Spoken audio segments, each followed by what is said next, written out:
Hi everyone and welcome to my channel. My first smartwatch I ever used and what got me into running about 2.5 years ago was the original Fitbit Versa. I actually made one of my first YouTube videos about the Versa as well. But a lot has happened since, and today we are going to have a look at the Fitbit Versa 3, which is the latest version of the popular Versa smartwatches. It costs €230 or dollars, and it has a built-in GPS, loads of useful health and fitness features, and a great battery life. So let's get into it.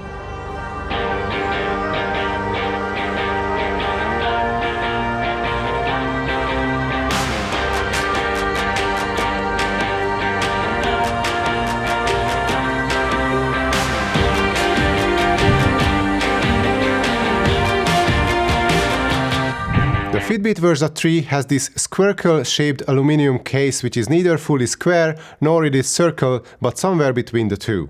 The watch is quite thick, but it only weighs in at around 41 grams, so it's lightweight enough for all-day use. The bands are soft and they are easily swappable in case you need a different color or design from time to time. The one thing I don't like about this infinity band design is the way you have to fasten it. Since I have a hairy forearm, putting on the watch could be a bit uncomfortable, but as soon as it's on, it's comfortable to wear all day long and even at night during sleeping. The screen is an AMOLED screen, which means vivid bright colors and deep blacks. It's easy enough to read even outside in direct sunlight, and it has an always-on mode as well. Turning it on will impact the battery life, but I would highly recommend using it, especially during an activity. The touchscreen works well for the most part, but I had some problems with it. It does not always register touches as well as it should, and going through the menus can be a bit laggy sometimes. My biggest gripe with the watch, however, is not the touchscreen but this haptic button on the side. Fitbit decided to give up the actual buttons for this haptic nightmare thingy in order to improve the water resistance of the watch, but it wasn't their best move. The new button is awkward to access and annoying to use, so I only hope that Fitbit will bring back the physical buttons in its next generation. The button has multiple functions. One is waking up the screen, which you can avoid by tapping 3 times on the screen itself, but if you want to use the shortcut function, you will have no choice but to use the button. One long press will bring up one selected function, which is the music player in my case, but it's customizable too, and the quick double tap will give you 4 further apps or functions to choose from. This helps with controlling the watch, but for example, I could not use the timer during an exercise, even though I set it to be one of the shortcuts because the watch simply forced me to choose between the two. So it will quit and stop whatever exercise you are tracking in order to start a simple timer or stopwatch. Another kind of a shortcut or quick menu is available if you swipe to the right on the home screen. You can enable and disable different modes like sleep mode, do not disturb mode, and the always on display mode. You can also set the brightness of the screen here. If you swipe down on the home screen, it will reveal your notifications, and if you swipe up, you will get into your widgets. The weather, core stats, advanced stats, and relax widgets are customizable to an extent, but if you tap any of them to bring up the more detailed view, it will take ages for the app to load. Yeah, it takes a while, doesn't it? On to one of my favorite things about the Fitbit Versa 3, let's talk about the excellent battery life. Fitbit claims that the watch has a battery life of more than 6 days, and I can confirm that indeed it does.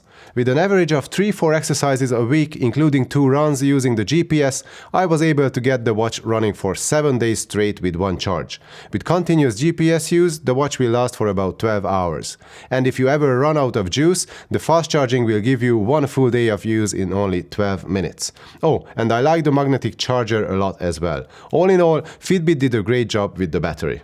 Now let's see the health metrics available on the Fitbit Versa 3. There is plenty of useful data the watch will collect mostly at night when you are sleeping. There is breathing rate, heart rate variability, skin temperature variation, blood oxygen saturation, and resting heart rate as well. You can see weekly and monthly trends and graphs, and that's all nice to have, but as of this review, Fitbit kind of pushes you to subscribe to their premium membership if you want to have access to all of this data. There is a 90-day free trial period, but then it costs like €9 a month or €80 a year. I have mixed feelings about that, but as far as I know, it's going to change in the near future as Fitbit plans to make all the premium health metrics available to all users for free, so that's a step into the right direction.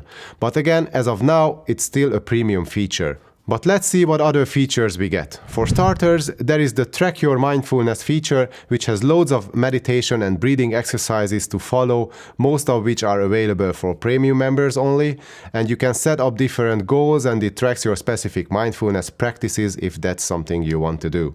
Next, there are different guided programs. These are not only training related, but you can choose some diet or sleep focused programs as well. Most of them are premium, but a few is available for free. You can sign up for different challenges and virtual adventures too, which can be a fun way of achieving certain goals, such as 62,500 steps in 24 hours. You can invite friends and do all those things together virtually, so there is a community aspect to it as well. And last but not least, there are premium workout programs of every sort. Bodyweight, dumbbell, core, cardio, yoga, martial arts, and a lot of other workouts are available with full-length follow-along type videos. But now let's see what the watch can do without the premium membership. It has all the features, exercise profiles, and sensors every fitness tracker should have. You can track your steps, your calories, and how many floors you climbed or how many hours you were active during the day, but you can log your food and water intake as well if you want. You will get personalized notifications and reminders to move during the day according to your goals. You can select from plenty of exercises including running, weight training, spinning, cycling, golf, martial arts, Pilates, or pool swimming, just to name a few. You can set up what data you can see on screen during a workout, or whether you want to use the GPS or not, and you can choose to have the display on all the time. The biggest improvement over the previous versions is that now you have a GPS built into the watch, meaning that you don't have to rely on your phone anymore when it comes to tracking your workouts and activities outside. The satellite tracking is accurate and reliable enough. I compared it to different Garmin watches including my Forerunner 745, and the Versa 3 delivered consistently good results with a difference of less than 1 to 2% in total distance. The only place where the Versa 3 couldn't keep up with the much more expensive Garmin watch was the running track. As you can see, the 745 is very precise thanks to its special calibrated track run profile, so it's not even a fair comparison. But other than that, the Versa 3 delivered great GPS tracking results. The heart rate monitor is a different story though. There is a brand new heart rate monitor in the Fitbit Versa 3 and it seems to be having some issues. The heart rate data is anything but consistent or reliable, especially during an activity. Let's see running for example. Here you can see a massive difference between the two graphs. The purple is the data from my HRM chest strap and the green is the Versa 3. It's off by more than 30 beats per minute sometimes, which makes it useless for any serious heart rate based training. On the other day, during a short track run, it delivered some reasonably close results, but again, during another run, there was this huge gap compared to the reference values. And what's even worse is that you cannot connect the Versa 3 to any external heart rate sensor, so there is no way to get more precise and more accurate data. But I feel like it's time to say something nice about the watch too. So I found the Versa 3 one of the most accurate, if not the most accurate watch I've used as far as sleep tracking goes. And it does not only tracks your nighttime activities pretty well, but the Fitbit app displays all your data in a very informative and visually pleasing manner. You get to see your detailed data including deep sleep and REM phases, and you will also get a sleep score every single night, which pretty much reflects the way I wake up in the morning. If it says my sleep was only fair, I feel tired, but if it says my sleep was excellent, which barely ever happens by the way, then I feel energized and ready to start my day. The watch can even help you to improve your sleep by warning you when you need to go to bed and telling you what you should or should not do to have a good night's sleep. And in the morning you can set up the watch to wake you up when you are in a lighter sleep stage, which can help with the always painful process of getting out of bed. Quite a handy and complex feature. As a contrast to that, let's see the oxygen saturation monitoring.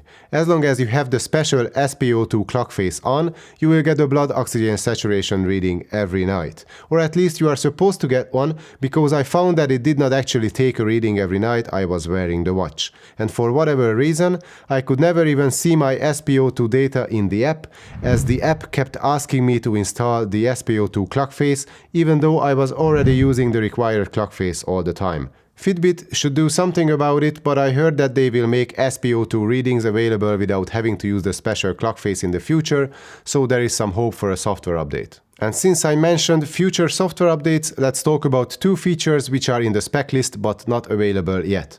One is taking phone calls with the watch, and the other is the use of Google Assistant. The Versa 3 has a built-in microphone and a speaker, which right now you can use with Amazon Alexa only. But it's promised to get an update at some point in the future, which will add phone call integration and Google Assistant to the feature list as well. But again, these are not available as of this review. But there are still plenty other smart features on the Fitbit Versa 3. Smart notifications, downloadable apps, and custom clock faces, for example. You can use your watch for contactless payments as long as your bank supports Fitbit Pay. Of course, my bank does not support it, so I'm out of luck here.